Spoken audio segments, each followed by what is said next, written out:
Come on, be honest. You guys do that too. Like our own posts? I Yeah. don't think So that way your I've friends. done it accidentally a couple of times, but it's not a thing that I do when Oh, I'm debating somebody to make a point. Unless I'm oh being a well, dick. If I'm totally just being a dick, I'll totally do it. yeah. I think I got into a bad habit of doing it like as a replacement of Like, instead of capitalizing every letter. sometimes I will post something like in the middle of a debate and just say, well, yeah, well, I'm the best person ever, and like it myself, showing that I agree with me. I don't know. That would just be weird if you didn't agree with you. Sometimes I don't agree with me. Sometimes I think I'm an asshole. Would you like to lay down on the couch and explore that? No, I'm not interested in that, but I am too.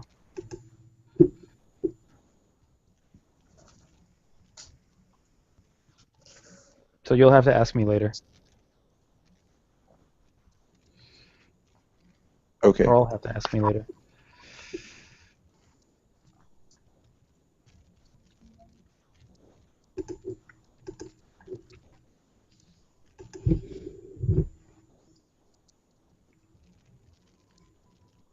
We.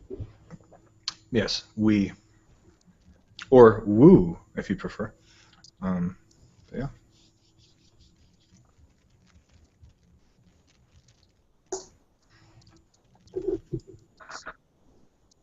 What do you think of the term woo in reference to religious beliefs?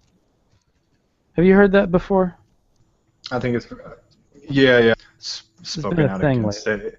Yeah, I've spoken out against it in several of the groups. I got pretty heated about it actually. I feel it's not only just dismissive, it's just offensive to be offensive. I mean, obviously they're trying to get a rise, and me stating it itself is almost self-defeating. But I just think it's just being an asshole. You know, in a lot of cases, that's what it is. It does Uh, strike to me as being a dick for the sake of being a dick. yeah, it is. It is. And it's a sort of thing that I see perpetuated commonly among non-theists as basically an immaturity.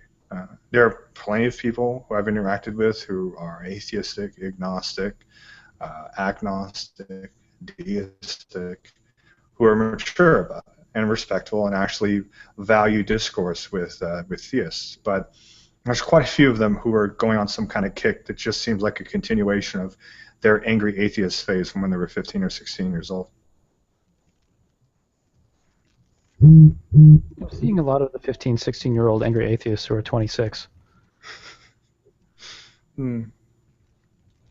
Yeah, for sure. Or maybe it's a sort of delay.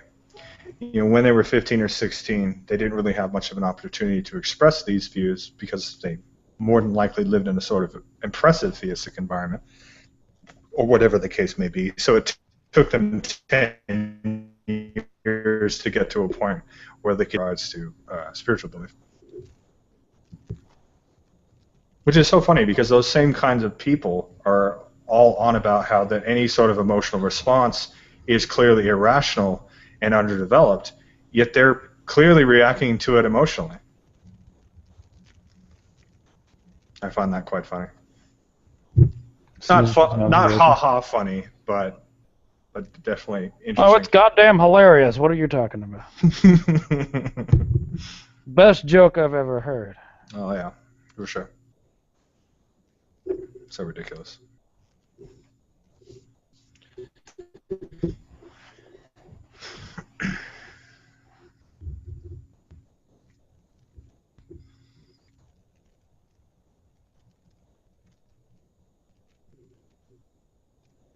You got something going on in the background, Clayton?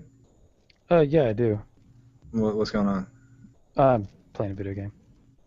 Sounds like a fire going. Seriously, like a roaring fire. Fire? Yeah, like a rumbling noise. I have a game going that's like turned way down. That's probably what it is. It's just it's a mumbling noise. Hold on a second. Is it still going? A little. It's not just like making you aware of it. I just turned the sound off completely, so I have no idea.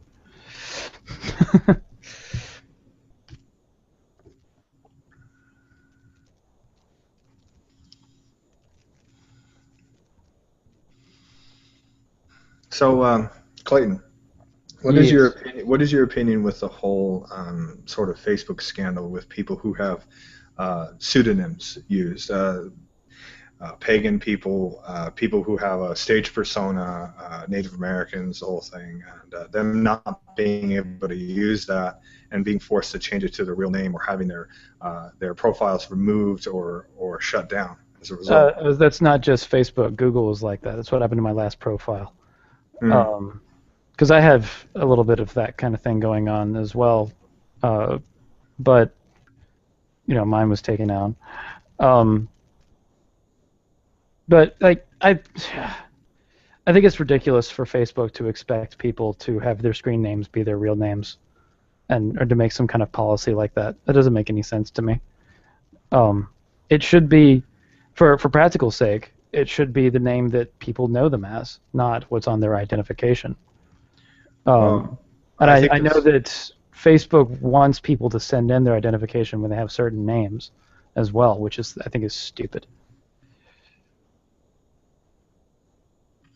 Yeah, it does seem really arbitrary because, I mean, if the justification is they need to know who you are, let's say Facebook or Google, because there's certain things they want to advertise to you as a contingent of a free website, that advertisement is sort of a part of that.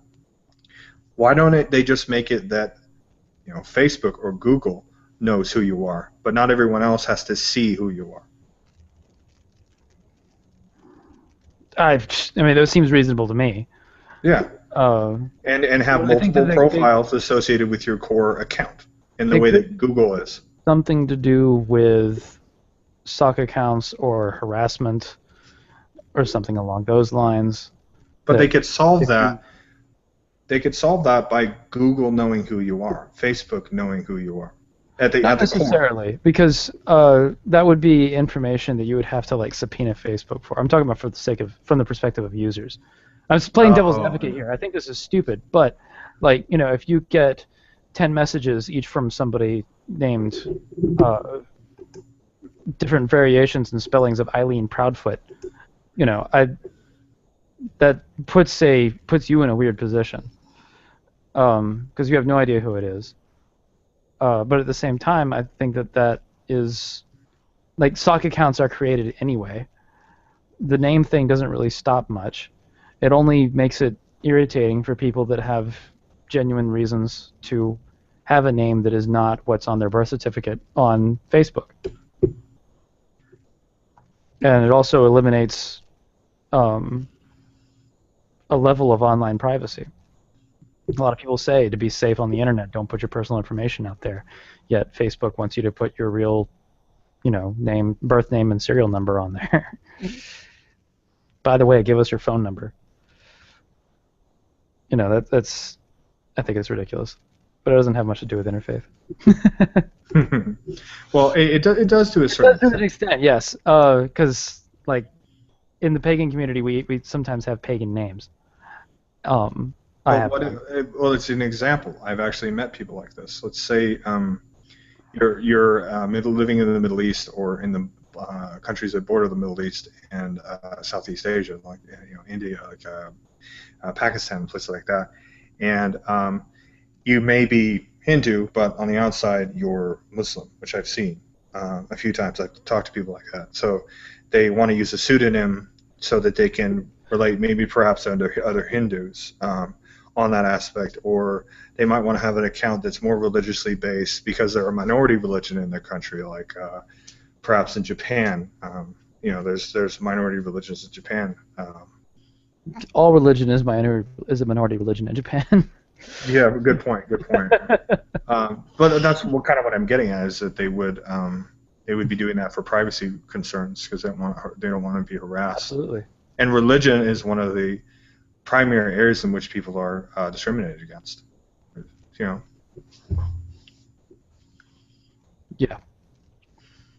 Well, I mean, like I was saying, I think it's stupid. For sure. and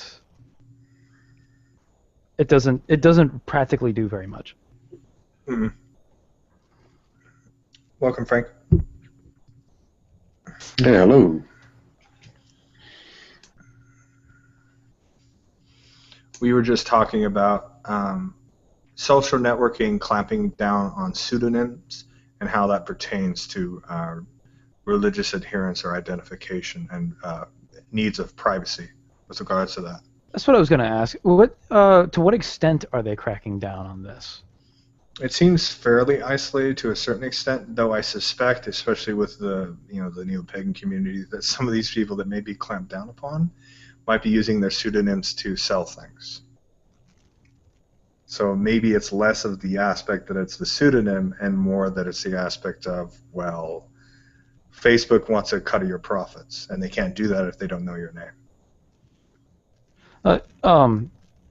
If you're trying to do something for profit reasons, you can make a Facebook page and you can name that whatever you want. And that's what people have been doing. Right. They've been moving their pseudonyms to pages and things, which I think is a much better way of doing it. And people forget, like, there are groups that are closed. Like a lot of them, like a lot of the Facebook groups are closed. They're private, even completely private. Like you can't even find them on search kind of stuff. It's especially true of Google. There's quite a few private groups. You might be able to find the name, but don't know what's in it. So yeah, it's a sort of fine line. I don't know of any examples that I can name that I can reference of just some regular person who happens to be named Joe Bob Thorson, who's being shut down. I know that my pseudonym tends to be Ocean, and when I was trying to put that onto Facebook, it said that name was banned. I could not do that unless I sent them my personal identification to prove that was my name. Oh, wow. And so that's the source of my saying that I think this is ridiculous. It is. Because that's what a lot of people know me as that name. Sure. And it's actually been an issue with people finding me sometimes. Well, it's like, no, my real name is on Facebook and not my, not the name that a lot of people know me by. Well, there's this sort of almost expectation that I see perpetuated by websites like Facebook that it's like it's an older expectation, like how older people would use Facebook. Oh, I'm just going to talk to friends and family. It's this cool little thing I can do on my tablet when I'm sitting down at the house. Whereas a lot of people who are a little younger who use the internet, they're involved in communities that are almost exclusively online, and they're very personal and business purposes on same here. For a lot of different things. Yeah, and they have various different ways of categorizing groups. You can even put people under restricted lists, all kinds of stuff. So, yeah, I don't know. It's like they seem to have redundancies in the system to sort of, I guess, protect people or protect their own interests. But yeah. I think that the pseudonym thing is probably more to protect their own interests for the reason that I stated about harassment. Yeah. It's a little easier for them to deal with harassment when they actually know who you are and everyone else knows who you are at the same time. Right. You don't have to get constant requests for who the fuck is this, Yeah.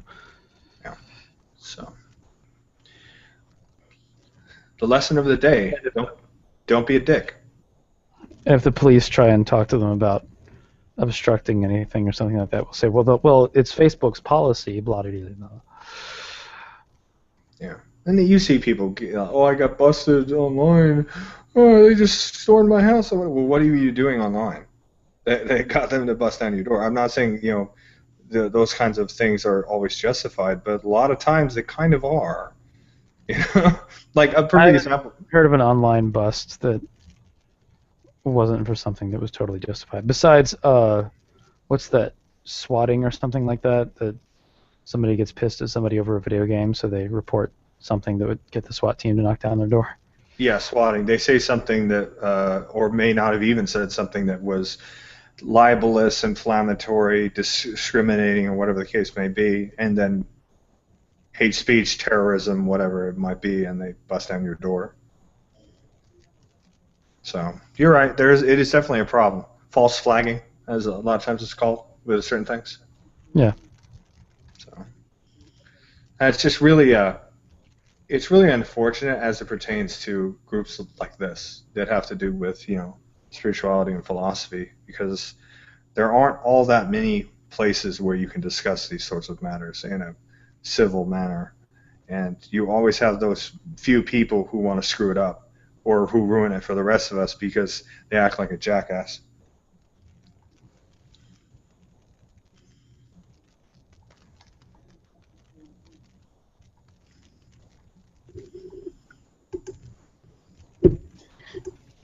I'm sorry, Kevin. Can you give me an example of that? Like, because I'm not sure.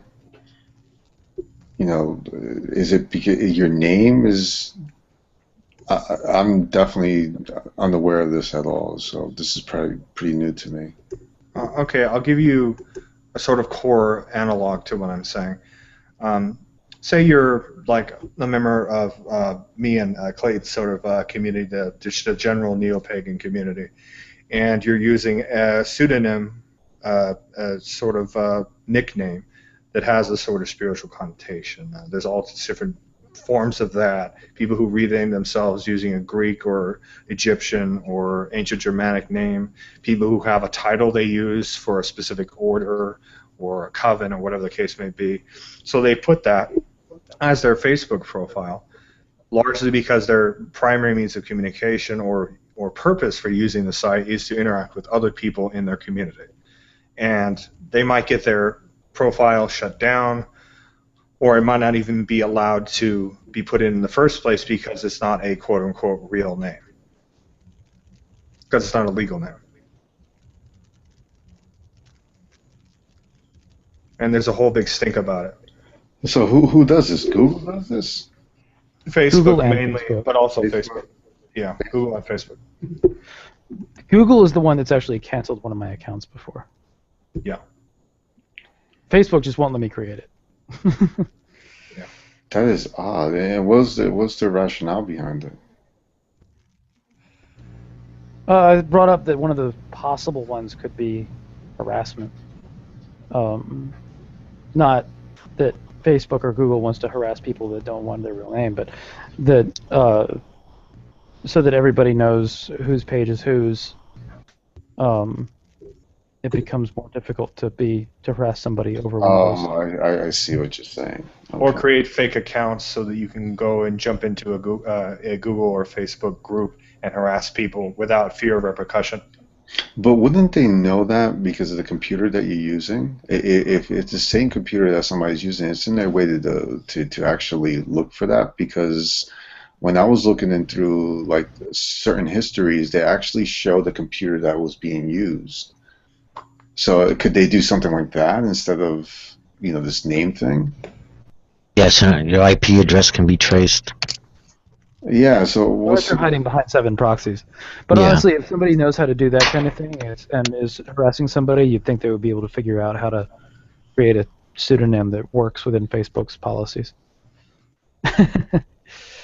So, I don't know. A lot of times I've noticed that it's like a first name, last name. I've seen plenty of people who've been able to create pseudonyms and it never gets flagged down or shut down. So what I'm saying that it might actually be is more about the personal interest of Facebook financially. That they see somebody who's using a pseudonym and is getting a lot of traction for whatever group or a book they're trying to sell or whatever, and they might be shutting them down because it's too difficult for them to regulate their profits. Because you could also create a fake name. Yeah. Like, I could, Francis Durant, I could just create a name like that if that's going to be the issue. Yeah. If they don't want nicknames, the people are always going to find a way to get around it. Yeah. Well, I think that part of it is that Facebook is able to cover their own ass by saying,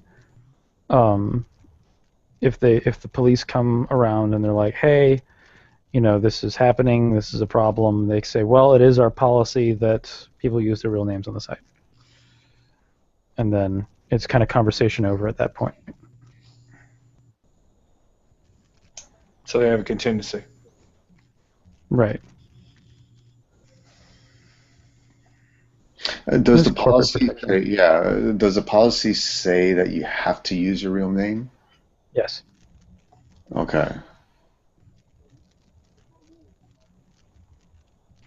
Now, when they say real name, what do they mean by real name? Birth name. They mean name that is on your personal identification. Personal identification. Government identification.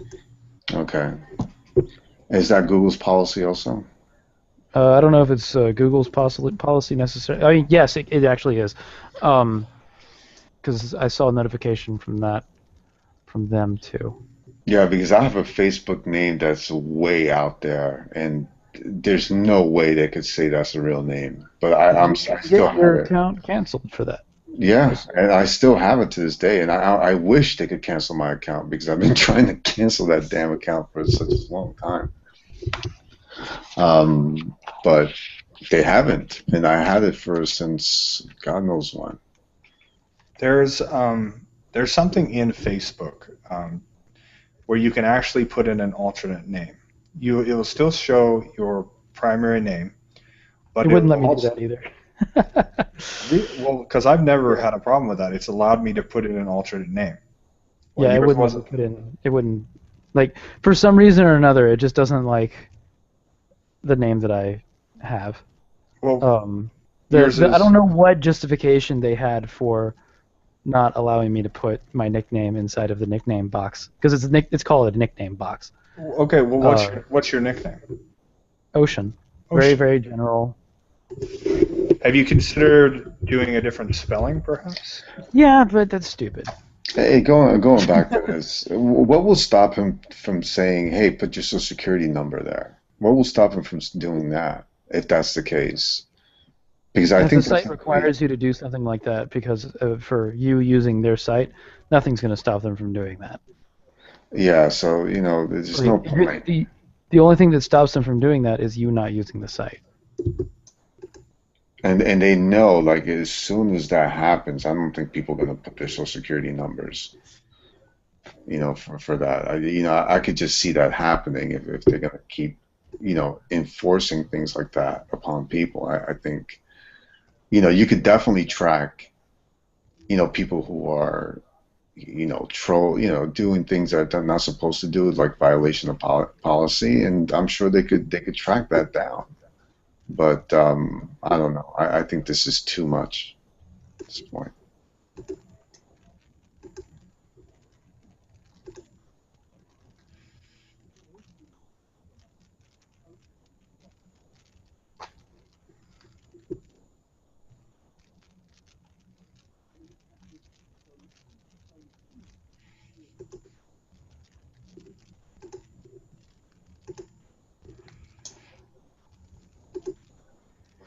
I could see some company like LinkedIn, because LinkedIn is a professional, website where you're looking for jobs, you're putting your resume out there, so like your identification is really out there as far as the workforce. But like a social media like this, I don't know, that's too risky.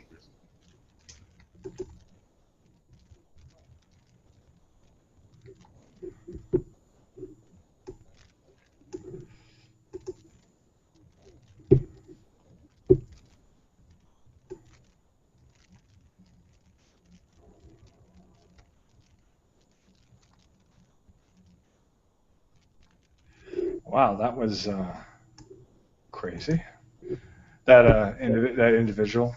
I was making philosophical kind of showing philosophical contrast to what he was saying. This very sort of warped, egotistical philosophy, and then he said a few things that were rather negative and saying that like he sounded like an extremist basically. And then he winked, and then copied the whole chat thing, everything he said, into a private message unprompted. So I reported it and blocked him. Crazy people, man. Is this on the Facebook or is this something else? I was on Facebook. Oh, okay. Yeah, I actually mentioned it earlier before the chat opened. this guy was just touting on in a Greek pagan group about this like weird sort of egotism, sort of left-hand path kind of philosophy that has like absolutely nothing to do with either, Hellenismos or even Hellenic Wicca or Hermeticism. It was just completely out in left field. And I was sort of attempting to get him to think about it and like, you really, what's going on here? And then, yeah, I wouldn't say it backfired, but crazy is crazy. Crazy does as crazy does. So is as crazy does or whatever. So, oh well. Crazy do as crazy is. Crazy do as crazy is. I know. So. Oh. So what have you been up to, Frank? Working. I have a meeting tomorrow, so I have to present something, so it's going to be a lot of fun. I got to do a couple things. I want to write, so I'm looking for a topic to write about. Yeah, keeping myself busy. This is a very populated room of very quiet people. Yeah, that's odd. I have. Hey, Doug. Talk, what's up? people. My plans were not to talk, but to listen. But I guess I'm gonna have to talk. More or less mine. Apparently, that was everybody's. I have nothing. I have absolutely nothing to say today. Yeah, I was actually talking to J-Dubs, on the chat, and I forgot there was an Interfaith hangout. So I haven't. Kevin, is this like the second time ever that I've been to Interfaith hangout, or this is the first? I think it's second. Yeah. You usually come in intermittently, so. Yeah, I'm actually very surprised I have time tonight. Well, fair enough. Fair enough. Yeah, well, that's good. That's good. So, what have you guys been up to? Well, I think I might have mentioned to you before. Obviously, I was setting up my sacred space in my room more. I really got it the way I like. It's really progressed a great deal, and I also went through the time and energy to create a book for a journal for all of my hymns. I wrote down the Orphic and Homeric hymns, and it was a really nice process to sit down by hand with a pen and write all of them down. My hand hurt for quite a while afterwards. I wrote like 10 pages worth of hymns. Oh, that's good stuff. Yeah, no, it was awesome. I like it. A nice advantage to it is in very low light, paper, like just a flat paper without like the covers that I had on the sheets, you can really see it in low light. Even though you think you wouldn't, that it would be harder to see, it's actually easier to see in candlelight. So I was just really pleased with it, and it just makes things easier because it's like right there. So even if I'm not doing anything really involved, I can always just read off of it as prayer work. So it's great. I highly recommend everyone has some sort of journal, a spiritual journal of some kind, whatever their path is. Yeah, I thought about having something similar to that, like a dream journal, but I think with the spiritual journal, I think is a good idea. I should try it, but one of the things that I'm trying to do is calligraphy. Yeah. I'm trying to get really into calligraphy. There's a guy that actually was doing it with a client of mine, so they did like Japanese. Definitely they have, the brushes and everything like that. So I know in calligraphy you have to stay really focused, and it's a very meditative practice. But yeah, that's one of the things that I'm going to try to do. Hopefully I could do it once this week and see how it goes. But it's something that I always wanted to do. Sure. And you could integrate the two of them. Say with just a regular nice ballpoint pen, you wrote out certain verses. You could do that. I mean, because of your path. And then maybe on one of the pages, you could actually do full-blown calligraphy of a particular design or certain phrases that you really like, and you would be able to meditate on it. There's a whole aspect of that in a lot of spiritual traditions, especially Dharmic and Abrahamic traditions, of the sacred word, that the word itself, it has a certain weight to it. It has a certain gravitas. So Yeah, that could be a really interesting practice for you and your path. Yeah, well, definitely. Right now, since for the past 3 weeks, I've been doing art. So I've been doing like a lot of watercolors. I've been doing a lot of organic, and that's been awesome. It's been really good. Great. Um, so now something that I do want to try is that, and geometric patterns. I definitely want to get into things like that. Um, Yeah, so that's something that I'll try too. And if I finish a work, definitely I will like to present it to the community. I know I like the picture that you shown. I think Gretchen's shown some pictures, which is awesome. So I think if everybody could just show pictures, that'll be good. I showed a picture of my altar, Yes, and I I see talked that. and I talked to Gretchen, and then she felt like it would be a great idea for her to. And then she mentioned that it would be great to have a whole section for it. So I created a sacred spaces section of the group for all those sorts of Oh, things. cool. And it can include anything. So it could be your altar, it could be a piece of sort of paraphernalia, whether it's a journal or just a piece of artwork that you feel has a sort of spiritual significance to it. Um, Hmm. and this sort of touches on a subject that I think would be interesting to kind of mention. It has a lot of broader reaching kind of concepts.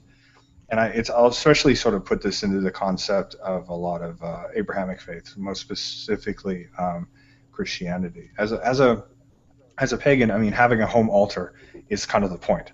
It's a very personal sort of tradition, and the clergy is not as hierarchical as a lot of the more modern world religions. So we sort of take for granted the fact that it's sort of standard, and we sometimes forget that a lot of our parents and the people we interacted with that were Christian didn't have anything like that.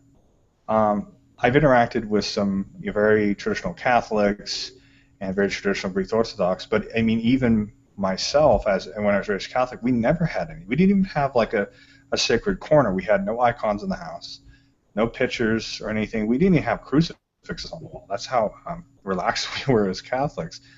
But I've since been able to see a lot more of it. And it's especially true of more esoteric forms of Christians. They tend to have more of a sort of sacred space involved in their path. But I sort of wonder what the reasons are for that. Why? I mean, obviously, there's this sort of contingency of idolatry that they're trying to avoid things being idolized too much. But I mean, there are plenty of things that you could put on there that wouldn't even necessarily qualify as that within the Christian tradition. So, Well, what are your thoughts? well, my thoughts is I think it could be very beautiful. Hey, how you doing, Lindsay? Nice to see you too. It could be very beautiful. Like when I used to go to Catholic Mass, it was a very centered type of altar where they have something like a pinpoint in the middle. So there was like a focal point where the priest and the altar boys we used to go to, and they had a specific type of movement, which I felt was very beautiful too. Um, I saw something recently, like in Edison, they have Hindu stores where they have boxes, and inside the box, I guess they have the own devotee of worship. I was actually thinking about even getting that box and having nothing in there because of my faith, and because I love space, and this is why I'm so fascinated with Japanese art and Japanese culture because of the way the minimalist type of atmosphere that I really love. And I was actually thinking of something like that, for me, like if, have this box there and then, just open it and there's nothing there. I think it's, for me, that's very powerful. Um, regardless of what you have in there, I think if you have this centered and if it's a sacred space, there's Japanese and Chinese restaurants that I used to go to that I used to always love watching those statues, and they bring out a sense of peace, and a sense of focus and a sense of like sacredness into the place. So that's basically how I really feel about it, regardless of the faith. Me personally, I would like to have. I'm more into like the geometric designs and calligraphy. I like the statues too, but for me personally, I prefer to have it empty. Sure. Just part of my temperament, I guess. Absolutely. What I have seen of at-home sacred spaces for a lot of the more traditional Christian faiths usually involves the following. Usually like a fairly long table, sometimes on a dresser, a lot of times with a runner, like a piece of cloth, sometimes red. A lot of times that cloth can change depending on what time of year it is, depending on the Christian tradition. And then oftentimes there's a crucifix somewhere in the center towards the back. There's usually two candles that sort of make it look like a typical Christian sermon, like a Catholic sermon particularly. And then there will be like a basin for water in a lot of cases, sometimes salt, and there's a sort of implicit holy water aspect to that, and blessings, the Bible, and oftentimes a hymnal of some kind with specifics that are specific to either Catholicism or Greek Orthodox, the two that I tend to see this the most in, they have that. And then there will be certain icons depending. Certain angels and archangels, various saints, pictures of Mary and Jesus, and a lot of that sort of stuff that are there. But especially in Protestant Christianity, you almost never see that at home. Like the closest thing that I've seen in a lot of cases is like they might have a shelf that has a crucifix on it, just random, and there'll be some pictures of grandfather, grandmother, aunt, uncle, kids, and it's more of a decoration than it is an actual sacred space. Yes, yeah, I see that too. A lot of it, it's very bland, but there's a lot of simplicity and beauty to it, and I think a lot of it sometimes goes with the temperament of probably northern cultures. I'm not sure because I know they had, their statues, but I think they were more made of like wood, like more about the animals than anything else. That's the feeling that I get. As far as the southern Mediterraneans, more about statues and the human form, animals and things like that. Looking at the traits of even the animals and thus certain human beings. That's definitely the case. There are some isolated examples, some things that were written down by the Romans with the early Celts and their Druids. I don't remember the quote exactly, but there was one where a Celtic Druid, he entered into a space with, I believe it was a Roman, and there was all these different statues that were being washed and cleaned and dressed, and there was this whole pomp and circumstance, and he was just thinking to himself how silly it was, and repeating that to them, that it just seemed odd that these sacred divinities that were so representative of primal forces would be so relegated to very specific kinds of forms.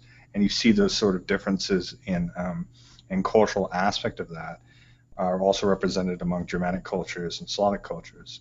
And the statues that they did have were usually much smaller, much more unobtrusive, and like you're saying, a lot of times they did tend to be made out of wood or stone.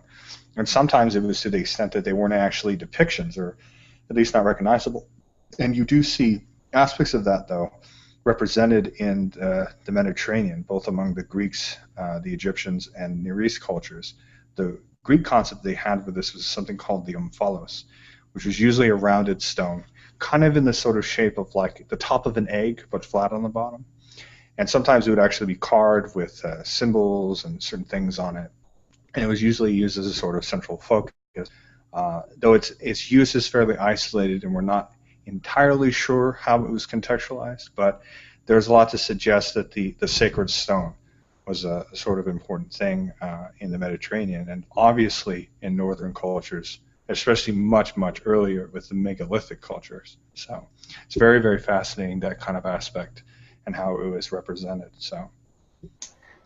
Yeah, it is very fascinating. I have to admire, a lot of the beauty, let's say, the Italians and Michelangelo and Leonardo, the way they sculpt, and to a point where I cannot believe the details that they put into it.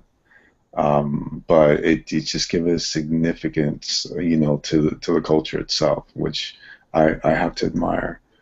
To a point where they start looking like the statues themselves. It's really odd, but it is beautiful. Say, and definitely to bring a spiritual component to it. Like for me, like in my culture, like the Mother Mary was a big one.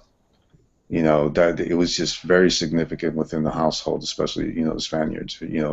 Mary was just a big component to the culture and how she was dressed, and it's weird. Like they'll dress her, they'll put all these beautiful things in, and then later on, towards the end of the night, they'll burn her.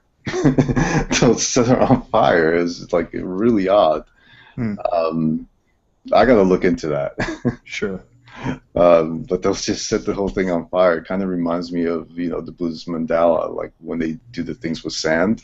It's almost like the same concept. Like they'll dress it up and then up in flames. It's gone.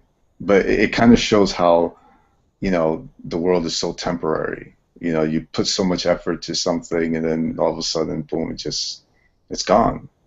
So it kind of shows you something. Absolutely. Speaking a bit from my perspective on this, as I obviously use what statues I can obtain, and there are ones that obviously I can't because they're very minor deities. But there are obviously quite a few people within the pagan community, whether traditional or more modern, who either don't use them personally, or they prefer more of a sort of symbolic representation, maybe a symbol put in a picture frame, or more just dressing of the altar with flowers and the things of that nature, or they practice a tradition where there really aren't all that many representations that have survived, or even just modern drawings and renderings that they could use for such a purpose. But in the general sense, obviously in ideal circumstances, a lot of polytheistic religions are representative of a sort of cult worship. So there are lots of statues and things like that. And in a sort of comparison to those traditions, in contrast to Abrahamic and also to a certain extent some of the more Eastern traditions, I like to think of it less oppositionally and more of the sense of just the general comparison and how they're both viable. Polytheistic traditions are substance-oriented, whereas a lot of the Abrahamic traditions are vessel-oriented. And what I mean to say by that is, whereas a temple or altar space, a sacred space within the home, is usually very simple, and the substance of that is the level of complexity and the level of focus. It seems with a lot of Abrahamic traditions and certain Eastern traditions that it's more the vessel, in that the actual structure itself it is not necessarily worshipped, but is the focus. They're trying to contain the spiritual aspect. That's why in a lot of Christian vernacular you have the idea of the house of God, that the church building itself is constructed so that people can enter it and enter into a relationship with God. So I think it's sort of an interesting parallel. And you're saying, and what is the other aspects from the pagan's perspective of the polytheists? Substance. Substance. Form might be a better word. Because substance has some connotations. Form versus vessel. Yeah. Yeah. Cup versus fluid. Okay. Well, that's interesting because I always looked at, places like churches, synagogues, and other even other places that probably described, the ones with the substance. I always looked at it as a vessel. That's true, because I always looked at it as a place where I could go and travel, or maybe travel, or just be in a place where I could, again, focus towards the divine. Mhm. Yeah, so it's consistently throughout my life I've been like that, even as a Catholic. And I think that to an extent it ultimately reflects the theological variance from a polytheistic and a more monotheistic perspective. Whereas the sort of general perspective of a lot of polytheists is the gods are everywhere, they're immanent, ultimately may exist in higher realms or other realms somewhat distinct from mortal existence, but ultimately immanent. Um, the monotheistic aspect is transcendent, but ultimately within the world, in the spaces in between. Hence the sort of vessel aspect. You enter into the vessel to find God in the spaces in between, to put yourself into a state quite often represented by the space itself to be in that sort of communion. Whereas with polytheistic traditions, sacrifices of the earth are offered within the space itself, using the icons, using the sort of representations to place yourself there. But ultimately, they do correlate. In Greek religion, the belief is that you don't ask the gods to come to you, you come to them. You raise yourself to a point where you're in their excellence, that you're in their state and in their domain. But like I said, the distinction is ultimately very fascinating, how it's manifested in the focus of ritual and the focus of sacred spaces. So why do you think that some people are more in a sense of substance, and why are some people more in vessel? Is it something to do with the cultural aspect, or is it something to do really about the individual and their temperament or other? Temperament, to a certain extent, does sort of color that experience, but ultimately it is a sort of cultural experience, but it's more indicative of doctrine. It's a sort of cultural doctrine inherent to the spiritual traditions. Mm-hmm. The root of a lot of Abrahamic traditions, speaking anthropologically, are mysticism. That sort of transcendent deity, the oneness of God, His ultimate power, etc., etc., the veracity of prophecy. You get the idea. Mm-hmm. So that's a part of the reason why it's a sort of vessel, because a vessel is a lot more abstract, whereas in polytheism, though they don't obviously believe the statues themselves are the God itself, they are more akin or more sympathetic to making the representation, to attributing certain features instinctively to that God. Okay. Now, how did this came about? Is it more like is it within all cultures, do you think, or is it just like specific types in talking about mysticism or, substance when it comes to, let's say, polytheist? There are elements of it, at least in a limited extent, in, I would say, most cultures, in asterisks, most cultures, within the realm of mysticism, for sure. There's definitely that sort of aspect. And a lot of times it is actually quite literally represented by spaces, as opposed to the sort of cult worship, very centralized.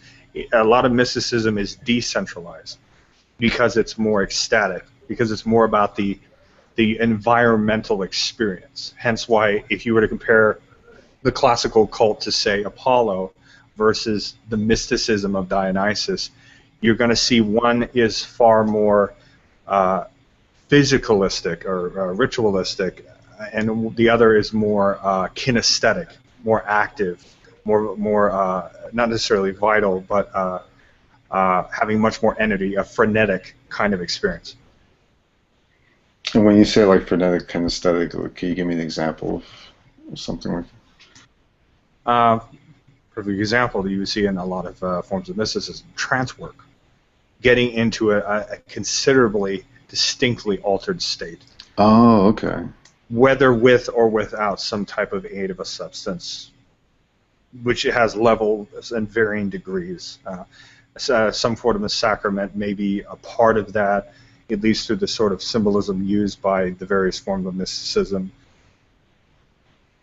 but ultimately it's a series of mindsets, a series of rituals to promote a mindset, rather, to get into that kind of state, which may not be core, which may seem somewhat in parallel or contrast to just the core ritual structure. Mm-hmm. Oh, I see. It's almost like what we call zikr. Like we'll get into like a trance-like state by repeating things, by making some type of music, a hymn, and it's very synchronized when we do it. But yeah, I see what you're saying. Instead of it could be ritualistic, but it just varies a lot of times. It doesn't stay like static like a ritual does. Um, Definitely, I'll probably send something out there. I'm sure you've seen it, when they do Zikr. Mm-hmm. For sure. Yeah, it's actually pretty cool. If you have anything that's in video form, you might want to post it on the main group. We Yeah, definitely love to see it. yeah. No, I'll definitely post it up. I have a couple of videos like that. Now, and speaking more specifically to my tradition, based in Greek religion, mysticism can be a sort of basic understanding. It doesn't inherently have to be a particular set of rituals or specific order. It ultimately is a sort of approach to very much the same sorts of things, but less in just the general devotional sense, less in the sort of repeating a ritual, celebrating a festival, making observances, and being honorable and pious, but is a sort of deepening of those experiences, getting much more involved, spending more time and energy involving oneself in that communal, deific, I suppose, relationship. Well, definitely one of the points of Zikr is just to lose the group that is doing it becomes one. Mm-hmm. And that's something where you lose your individuality. And then when you're doing Zikr, you're not supposed to be knowing that you're doing Zikr. You're just doing it, and it'll become like really automatic where you lose the sense of self. Yes. And that's one of the things that, one of the benefits of Zikr. And when you kind of lose your sense of self, you're basically doing it correctly. Because you're not focusing on yourself, you're not focusing on the chants or anything like that. I think initially that's how it starts, but then eventually you kind of dissolve into that one thing, that one being. So it's pretty significant, and it kind of makes much more sense when you talk about this vessel aspect of, because I always thought of it that way. I always thought of it like a sense of travel, a sense of going towards and using the environment itself. That's why, having that sacred space, in the sense that, and it's funny, like if you look at my office, I have nothing there but one picture, and the picture that I have is actually the Salvador Dali picture of a clock being destroyed. And that's the only picture I have in my office. And the reason why I have it like that, it's not just my temperament, but like when people come in, I don't want people focusing around, the room. I just want people to focus on the conversation that we're having. Gotcha.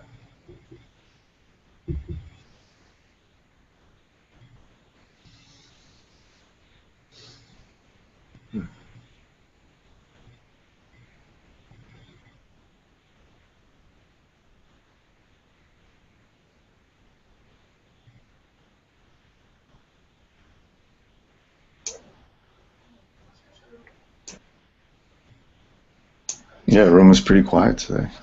Yeah, it's a little quiet. Mm-hmm. Hey, Clayton, are you still there? Yeah, I'm just kind of lurking around. Okay. Cool. Do you have any thoughts of the general discussion we've been having? Not at the moment, no. Fair enough. I mean, it's pretty abstract, for sure.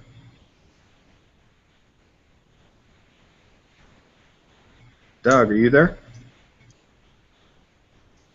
Yeah, same thing. Just lurking, listening to you guys. Fair enough. Fair enough. Well, perhaps we'll get into more dry historical aspects, a little less the very, very abstract philosophical. Yeah. Right now, I'm actually reading Symmetry and Patterns. So it's a very interesting book. Oh, Doug, actually, you wanted to know the author from this guy. I'm going to write down the name. I remember I spoke about it with you, Doug, a while back. Yeah, thanks. I had kind of forgotten about that, but I remember Yeah. I did want to know the author. Yeah, I'm trying to finish this book, but it's actually very fascinating. All right, let me write down the name.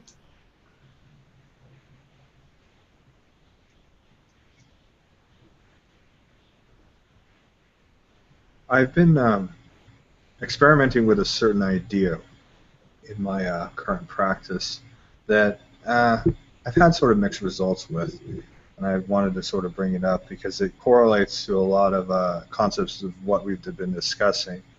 I have some speakers in my room. The current one that I have is a good size Bluetooth speaker, so I can plug it in or tether it to a phone or some kind of MP3 device that plays music. And I have a lot of reconstructed music from ancient Greece. Some of it's more danceable, some of it's much quieter, like lyre music and things like that. That makes for very good background music for meditation. Some of it much more driving in the sort of beat that it has. And I was sort of thinking about incorporating in some manner, setting it aside somewhere in my room where my sacred space is, turning the volume down to the correct level, and have it playing during a meditation, a ritual, or something like that. And specifically with the purpose to help encourage some more of the deeper conscious states. And I was wondering, Frank, if you're still there, what your thoughts are on using something that, for all intents and purposes, is kind of modern. It's like using an electronic device to sort of play the music in the background. Well, definitely, it could become very like I know that certain type of music for me, gets me to a level of emotion and focus. Is contingent upon the music. Now, there are recitations, like great reciters, within the Quran that's actually very hypnotic, but at the same time, you feel the importance of it because of your particular faith. Sure. I don't know. I've been listening also to Enya, and some of her stuff really takes you somewhere. It's very beautiful.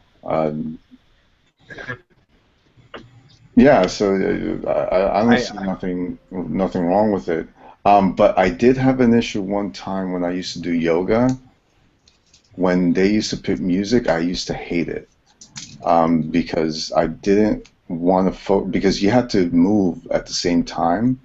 And when I used to listen to like a lot of the yoga, and it was nice, but I lost some type of focus because you were doing all these, these movements. But I don't see nothing wrong with it, contingent upon what you're going to do. Well, the specifics of it are a little bit sorted, so I'll just give you the sort of basics. And I had already demonstrated the sort of altar space that I have. I have the deities that are more domestic, the household deities that I typically worship and honor on a regular basis. But I also have the more esoteric aspect, a more devotional and focused form of mysticism focused on Dionysus. And once again, Dionysus is associated with more of the visceral and even sexual elements.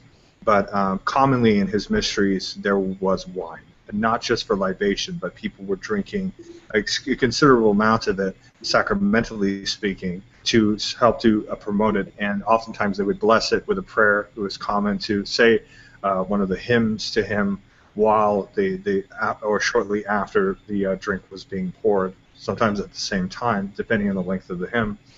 And you would drink moderate amounts of alcohol, and then get into an ecstatic state. A lot of times music would be played, there would be minstrels, sometimes there would be dancing depending on the context, sometimes it would also be a little bit more subdued. And for personal private practice in the home, I was obviously thinking of integrating music playing in the background of a particular type. It doesn't have to be ancient Greek, it can just be the right kind of tone for that sort of thing. Moderate amounts of wine or something like it, mead, beer, cider. Though it could ultimately be juice, even if I didn't want to have alcohol that day, to sort of promote that state. So, as a person like yourself, Frank, who also studies a lot of the more esoteric aspects in the general sense, like Carl Jung, what are your thoughts as in the general sense of that sort of archetype, I guess? The experience that I had, I actually, when I went down to South America, I drank ayahuasca, which was very ritualistic. Don't mess around with that stuff. I loved it. That actually changed my life completely. I gotta tell you, it did wonders for me. And definitely changed my view of the world. Just by drinking that, Now, these things are, I've seen a lot of, tribalistic cultures but I think, like you said, I think the drink or whatever is being drunk is probably like a sense of a vessel. Yeah. A sense of something that you have to put in order for you to travel. And that's basically what it was, for me anyway. And I didn't, I thought I was going to hit to a point there. My intentions to go there was basically just to trip, and that was it. Yeah. But I got something a lot more out of it. I got a sense of well-being, and I got a sense of interconnectedness. Yes. And love that I couldn't even explain, just from a drink like that. So, regardless of the intentions of why you're drinking, I think sometimes it could bring you to a place that other than your intention is. And, I'm not sure about other cultures, but I think for me it was a benefit in my personal experience. Well, largely the sort of motivator for this variety of mysticism is a long-standing sort of, how do I put this, impetus to be more integral in my sort of spiritual practice, to include more of my life into things, and to be less relegative, to be less fractious in the sorts of ways that I interpret spirituality, which in its own sense, at least in the modern vernacular, has been more platonic. Divorced from the more physical aspects, which itself is a sort of disconnect from my own personal philosophies of life, of aesthetics, of even politics to a certain extent. So it's all been kind of pointing in that sort of direction, that kind of congress philosophical development. So it's definitely something I'm very excited about and wanting to move forward with and continue to explore and help to motivate my life. I'm just speaking more in the sort of, I guess, logistics sense.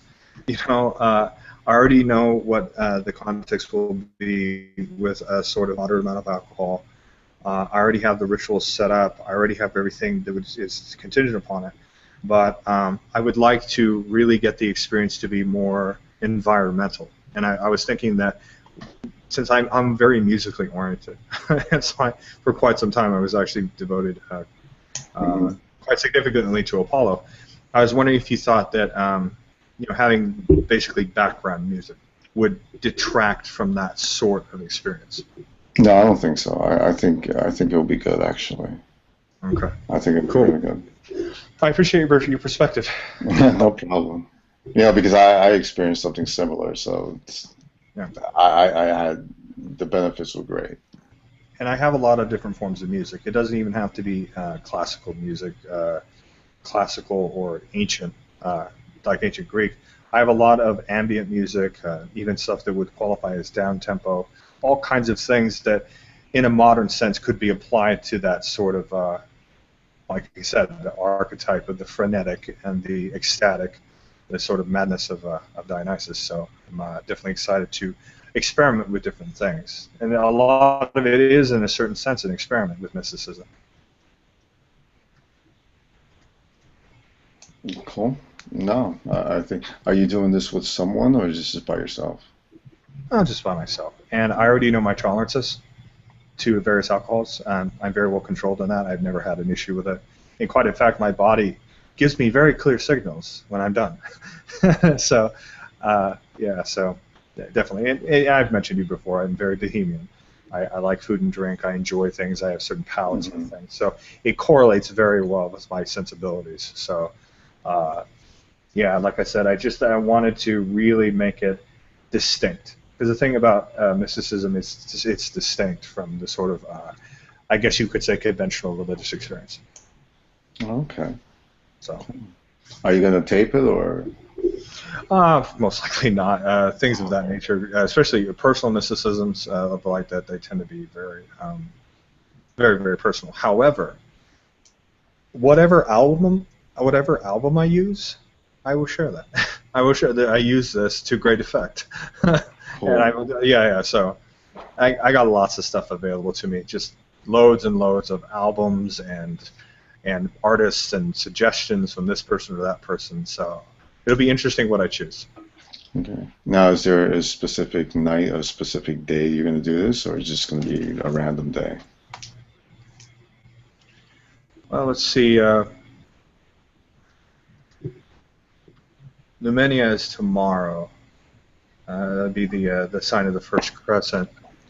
So in all likelihood, it will be integrated into that, the sort of after part of it.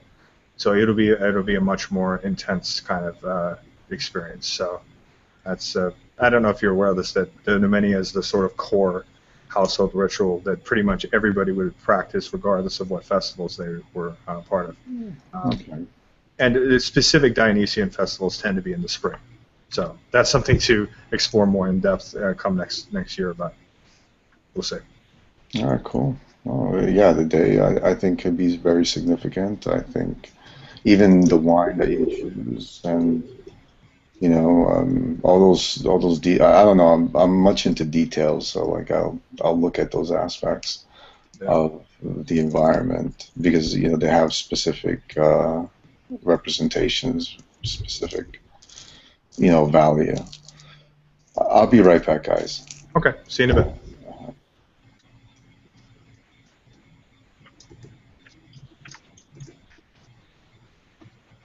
So what's up, you two? What's going on?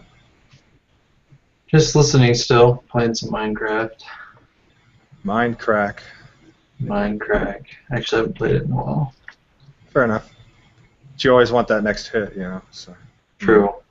It's like the lyrics of Hotel California. You can check out, but you can never leave. Absolutely. You building anything in particular? Right now, I'm just building a really long tunnel, trying to get to a new territory, basically. Gotcha. Yeah.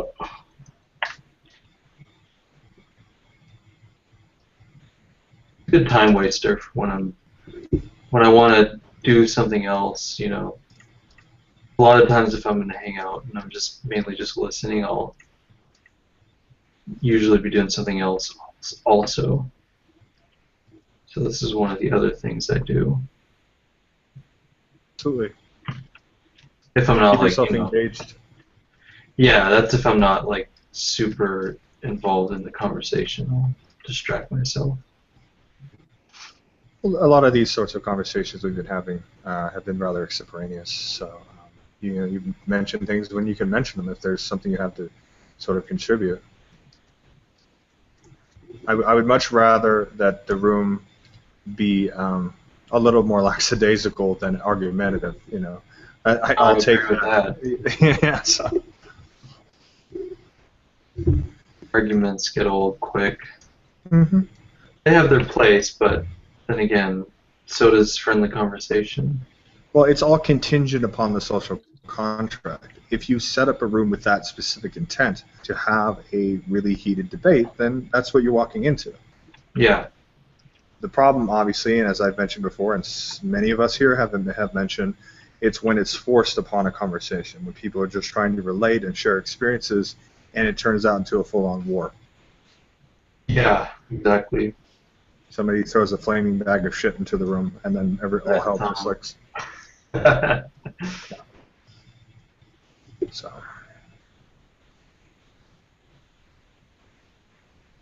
There was one thing I posted in the side chat that was somewhat relevant to what you guys are talking about in regards to. Oh wow. I really only meant to post the second half of it. Starting from where? Starting from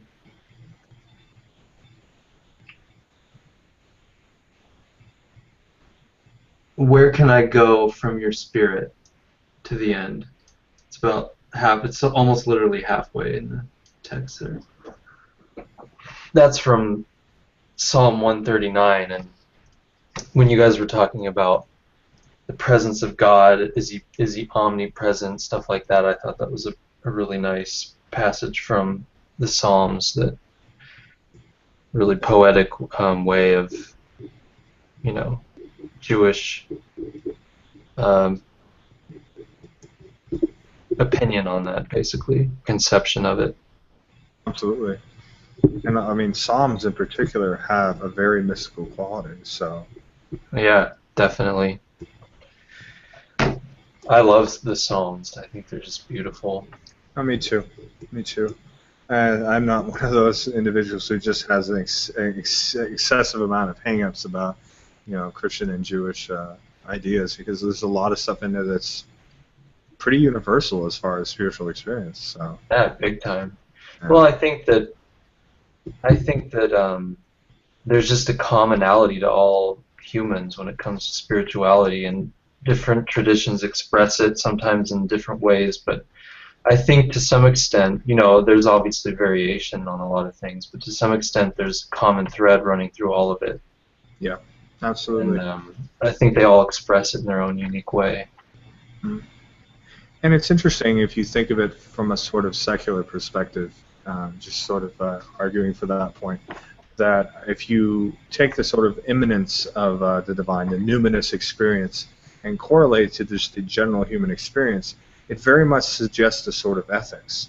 That connectivity is a sort of reminder of how much we are integral to one another. And I think that sort of idea is what forms a lot of the basis of humanist ideals, especially respect for nature, respect for human agency and things like that. So it's definitely valuable in the same sense that me as a pagan being able to study Christian, Jewish, and Muslim ideas, but also for humanists, secularists, and the like, to also be able to see those things, those very universal human sorts of experiences, regardless of their religious trappings. Yeah. And I definitely agree with what you said as far as it comes to secularism. Like, I consider myself a spiritual person, even though I don't have any particular faith or, belief in supernatural or anything like that. And maybe I'm abusing the definition of the word, but I mean, I have those kinds of experiences. I don't necessarily always know where to put them, or, but I consider them part of the human experience in general. Well, there's a sort of corollary, in the sense that, in the best circumstances, a secularist can see that those elements of spirituality, whether genuinely or very topically experienced by a person of religious faith, effectively motivate better, or can. So much, in fact, can the spiritual religious person see that their attribution of spiritual in a more ethos sense can ultimately be a sort of expression of the very same things that they explore from a religious perspective. That they're being a good person, and maybe to our perspective, seeing that we believe that there are spiritual things, that you ultimately are wrong to us, that ultimately you're touching upon the same things. Yeah. Yeah. So. I agree with that. Yeah. And that's a part of tolerance. The tolerance of perspective. That if we're seeking the same things generally, that ultimately we can live in a world where those differences can be respected. Yeah, I agree totally. Yeah. I do think, however, that some interpretations of some traditions have an inbuilt intolerance. Oh, absolutely. Not necessarily. Well, yeah, sometimes I think even built in general, but I think, people should work to kind of get around that sort of stuff. Well, absolutely. Like in sort of for a point of comparison, as a neo-pagan, it's very very easy to sort of look at Abrahamic traditions and the sort of atrocities that perpetuate in contrast to Yeah. earlier traditions. But on the same breath, if I'm being honest, I have to look at a lot of the sort of social systems that were in existence in ancient Greece, or even later among the Celts and the Norse. There were some ideas that they had about how the world should be run, which to us in the modern day is actually quite horrible and atrocious. So I think it's important to look at social standards. It's important to look at culture and the progression of society, both in tandem with religion and how they influence each other, but also irrespective of religion. Because ultimately a lot of those things were subject to the time and subject to their understanding. Yeah, definitely. And I think you have to grant some leeway to ancient people. I mean, that's saying you can't impose modern sensibilities on the people of the past, and to some extent I think that's very true in a lot of cases. Yeah. And that's a part of the reason why religions evolve. It's a part of the reason why, from my perspective as a Reconstructionist, trying to take an older, long, and no longer practiced sort of spiritual tradition and bring it to the present with present sensibilities. People who are practicing long-standing continuous or contiguous traditions have had to reassess and reevaluate the core teachings and what is core and what is not, what is subject to cultural bias. Mm-hmm. I've used this as point of comparison quite a lot. That, for instance, with homosexuality, a lot of it wasn't just that it was a part of the religious doctrine, but was also subject to the time. There were a lot of people in both Greek and in even later Roman times that just completely had a horrible, horrible view of same-sex interactions. And it was subject to this sort of time and their sort of experience. I made the sort of joke that the Hellenistic period was the Victorian period of ancient Greece, and after the Dark Ages and the ensuing centuries, it took us all of those many centuries to get back to a point of almost comparable sort of social awareness. Now, what do you think? I mean, how far can you stretch a tradition to, in a sense, keep up with the evolution of cultures? Do you think they're infinitely malleable, or what do you think about that?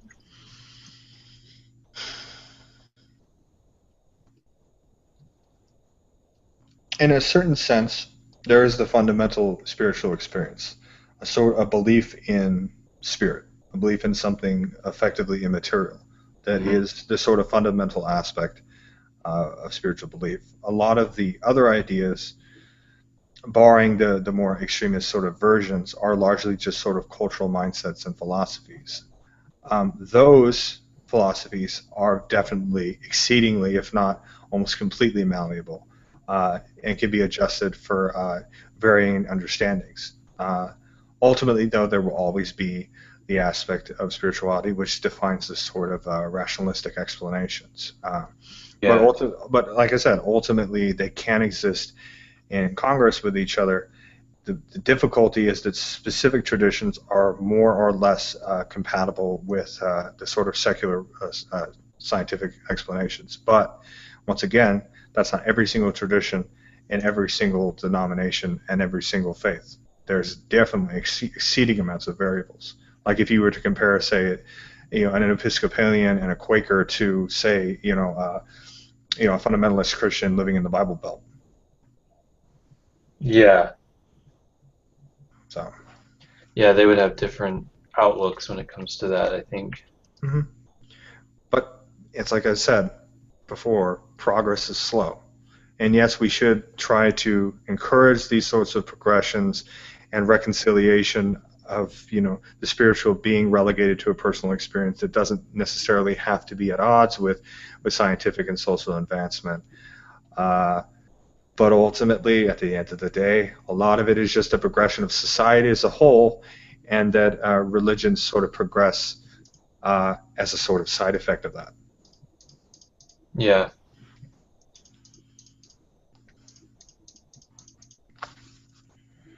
I'm kind of curious to see what happens to religion in the West in general. I mean, obviously right now it's dominated by different versions of Christianity. Mm-hmm. And I see, just using probably unfair umbrella term, I see a lot of New Age kind of spirituality getting more popular. A lot of people seem to be looking toward Eastern traditions. It makes me wonder, like, what will be the dominant form of spiritual, I don't want to say religion, but spirituality, I guess, Mm-hmm. in the future, say 100 years from now, I have a particular perspective, which ultimately is my sort of interpretation of the facts of sort of progressions of the statistics.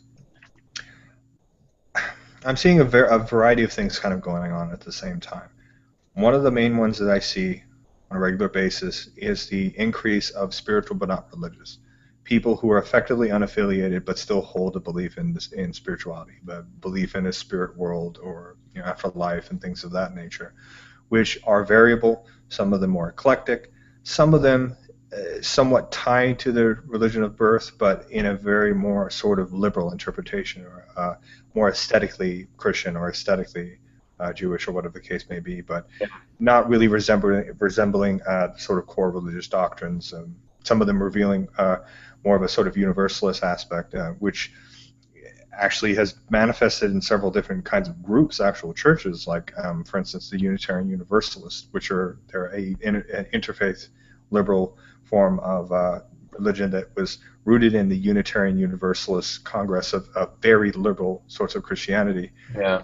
Preaching that sort of an anti-Trinitarian view, and also the idea that ultimately we're all reconciled to God. We all eventually can be saved or will be saved. And that progressed into a faith that's really a faith of faiths. So you definitely see that going on. The second thing that you see is people going to alternative religions, largely to Eastern religions, non-Abrahamic traditions, but also alternative forms of spirituality, which are gaining more traction, whether they're neo-pagan, Western esoteric traditions, more like the sort of reconstructions and stuff that I do, or even alternative religions, some that have actually been around for a while, like New Thought, for instance, or people going to spiritualism or things of that nature. And then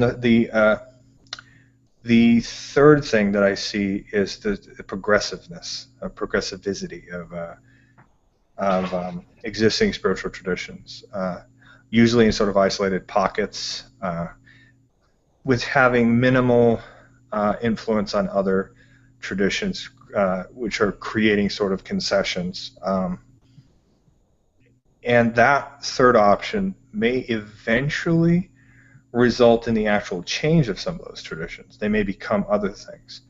As a sort of extension of that, one of the things I'm seeing, especially with Christianity, since obviously that's the dominant one in a lot of the West, is heterodoxic interpretations of Christianity. Either ones that broke off, like old Catholics, or sort of modern revivals, much in the sense of the polytheistic reconstructionism stuff that I'm into, with Gnosticism, which is definitely getting a resurgence now in the public consciousness, at least among people of alternative spirituality. But some of those have already existed for quite some time, irrespective of Gnosticism, like Rosicrucianism, which is a form of Western esotericism that's rooted in esoteric Christianity. So you're definitely going to see a lot of those things kind of going on. And I think the eventual effect that it's going to have is decentralizing religious authority and making things more pluralistic in the end. There will always be certain ones that will be more dominant because of long-standing cultural influence, but I think eventually it'll be a much more of a sort of interfaith environment.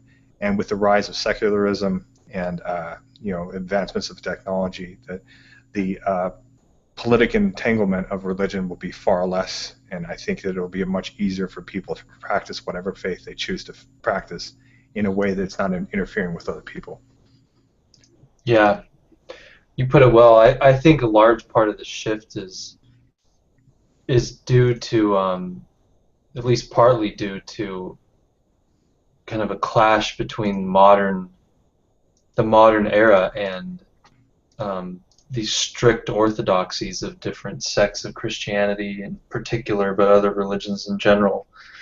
And they've had to, people, it's hard for a lot of people to reconcile the strict framework of a lot of these systems with modernity and science and modern philosophy and stuff like that.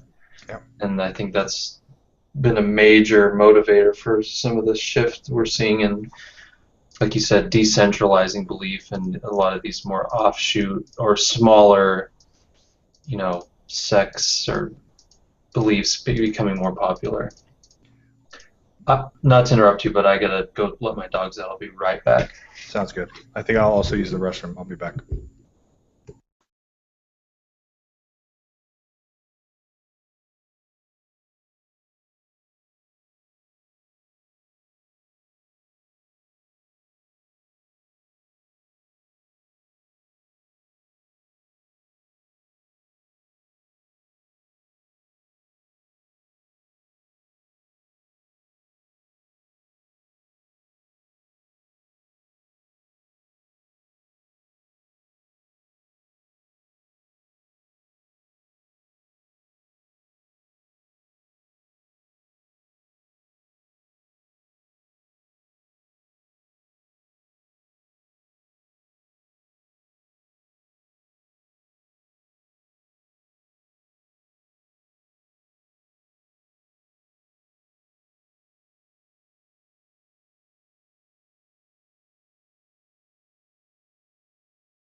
Okay, I'm back.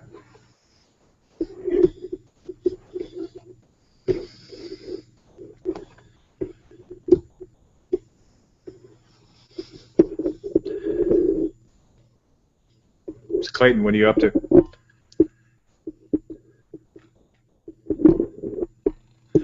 I don't know. This cat just really likes interrupting me during hangouts. And it seems to be a common thread amongst hangout participants. Yeah, he definitely has that problem too. Yep. I think it's the whole aspect of cats wanting your attention when you're not paying attention to them. Yeah, well, dogs are sort of more subservient, yeah, for sure. They're pack animals. Cats are largely solitary. You are a butthead, kitty. Smile for the camera. You're on the thing now for all to see. I'm mean like that, you know. He glared at us for sure. Well, she glared at us. My brother named her Alora, after Alora Dannon from Willow, because my brother's a huge geek like I am. So he found her as a stray. So I don't know if she was in a basket per se, but yeah.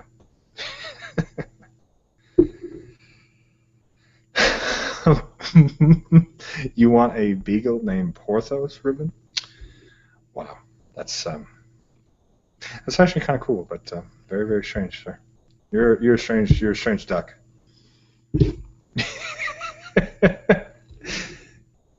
Yeah, don't want to feed it too much cheese. That would be bad. It would be very bad. Because dog excrement is probably one of the worst smells in nature. I don't think cheese would really make that a lot better.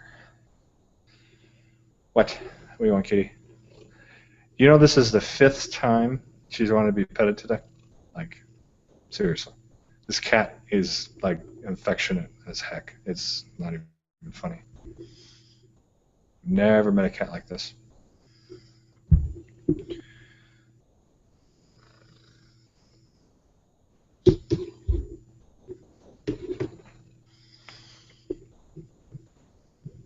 And how is Dr. Price, by the way? Yeah, probably be a good idea.